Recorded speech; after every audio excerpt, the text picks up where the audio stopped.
together rather than work against each other. Okay.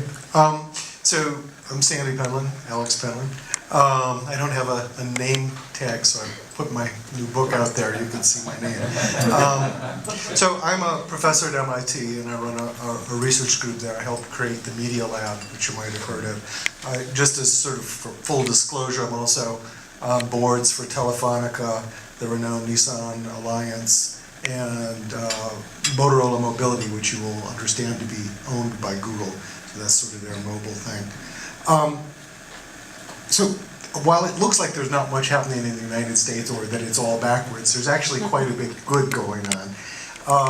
One of the things that happened that was, I think, sort of quiet outside the United States was a thing called the National Strategy for Trusted Identity in Cyberspace, which is an attempt to get rid of passwords and put a more rational policy in place.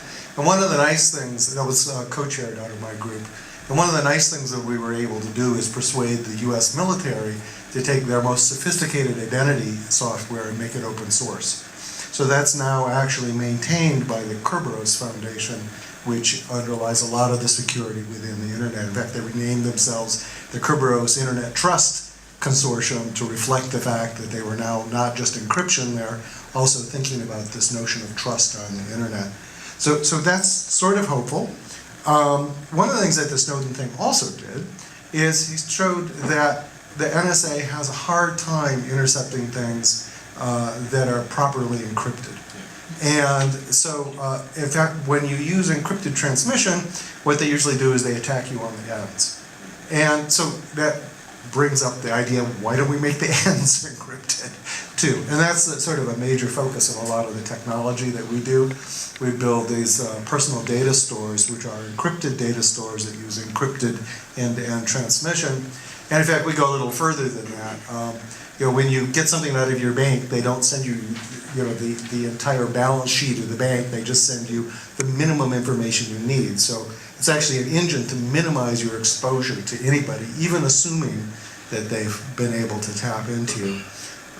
So that's an interesting technology. And what I found quite amazing is that many of the states in the United States are beginning to adopt this. So you remember that the states in the United States can put in policies independently of the national government. And what they're finding is this problem of trust. How can you actually get a more fluid transference of information and engagement with citizens when there's no trust? And so the idea is that states would spin up these personal data stores, which could be held anywhere. And actually in the United States, there's specific protection for data stores that are held in your residence. So they can't do a lot of the things that the NSA does if the data store is in your house. So what they're doing is spinning these things up and engaging citizens on a much more trusted basis than has been in the past, where the citizens can see the data that the state has about them, can comment on it, can add to it, and it's a trusted data store, which incidentally also removes a lot of the expense in filling out forms and reports, because now you have a store that has trusted data negotiated between you and the state. And so when the time comes to, for instance, file taxes or some report, you can just hit the button and there it goes, right? So that's pretty interesting.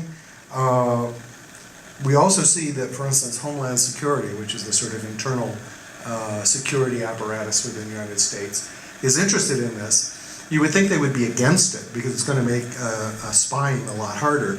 But what they see is that cyber security is so important that they don't want the bad guys attacking things. They're worried that if you can attack these data stores of people with personal data, you can take down the electrical grid, the communications grid, on and on and on. And so they see that, look, having this sort of easy road for the police force needs to be balanced against having an easy road for attackers outside the country or bad guys inside the country.